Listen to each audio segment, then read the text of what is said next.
គោរពនិងជាទីមេត្រីតទៅនេះនាងខ្ញុំសូមជូនព័ត៌មានរបស់ការិយាល័យតំណាងរាស្ត្រមណ្ឌលបៃលិន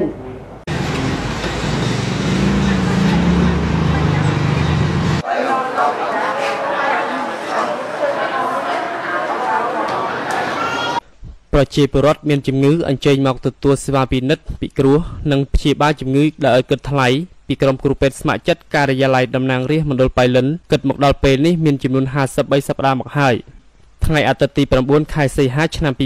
2015នៅការិយាល័យតំណាងរាស្ត្រមណ្ឌលបៃលិនប្រជាពលរដ្ឋមានបញ្ហាសុខភាពយ៉ាងច្រើនកុះករមកពីបណ្ដាឃុំសង្កាត់ទាំង8ក្នុងខេត្តបៃលិននិងស្រុកមួយចំនួននៃខេត្តបាត់ដំបងបានអញ្ជើញមកទទួលសេវាពិនិត្យពិគ្រោះនិងព្យាបាលជំងឺដែលឥតគិតថ្លៃពីក្រុមគ្រូពេទ្យស្ម័គ្រចិត្តរបស់លោកជំទាវបានស្រីមុំអ៊ីឈៀនអ្នកតំណាងរាស្ត្រមណ្ឌលបៃលិនបើគិតមកដល់សប្តាហ៍នេះមានចំនួន53សប្តាហ៍មកហើយ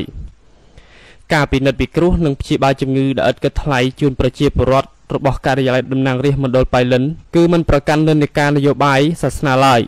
ហើយរាល់ឧបករណ៍សម្ភារៈបរិក្ខារនិងថ្នាំពេទ្យទទួលការឧបត្ថម្ភគាំទ្រពីឯកឧត្តមអ៊ីឈៀននិងលោកជំទាវបានស្រីមុំអ្នកតំណាងរាស្ត្រមណ្ឌលបៃលិនព្រមទាំងមានការចូលរួមពីសប្បុរសជនជាតិអន្តរជាតិផងដែរក្នុងនាមលោកជំទាវជាអ្នកតំណាងរាស្ត្រមណ្ឌលបៃលិនបានខិតខំអស់ពីកម្លាំងកាយកម្លាំងចិត្តធ្វើយ៉ាងណាលើកកម្ពស់ជីវភាពរស់នៅរបស់ប្រជាពលរដ្ឋក្នុងខេត្តបៃលិនទាំងមូលឲ្យកាន់តែល្អប្រសើរឡើងតាមអ្វីដែលអាចធ្វើទៅបានស្របតាមយុទ្ធសាស្ត្រចតុកោណរបស់រាជរដ្ឋាភិបាលកម្ពុជា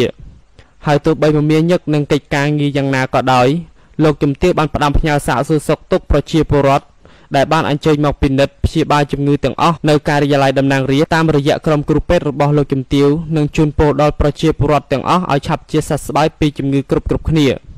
លោកជំទាវបានផ្ដាំផ្ញើថ្លែងអំណរអគុណដល់ក្រុមគ្រូពេទ្យស្ម័គ្រចិត្តនិងសហភាពសហព័ន្ធយុវជនកម្ពុជាទាំងអស់ដែលបានចូលរួមយ៉ាងសកម្មគ្រប់សកម្មភាពជាមួយនឹងការិយាល័យតំណាងរាស្ត្របម្រើប្រជាពលរដ្ឋក្នុងខេត្តក៏ដូចជាសង្គមទាំងមូល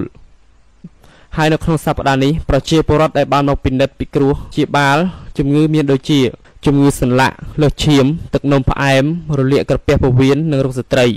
ចំពោះកុមារមានជំងឺរលាកភ្លើដង្ហើមលើគ្រុនក្តៅផ្ដាសាយនិងក្អក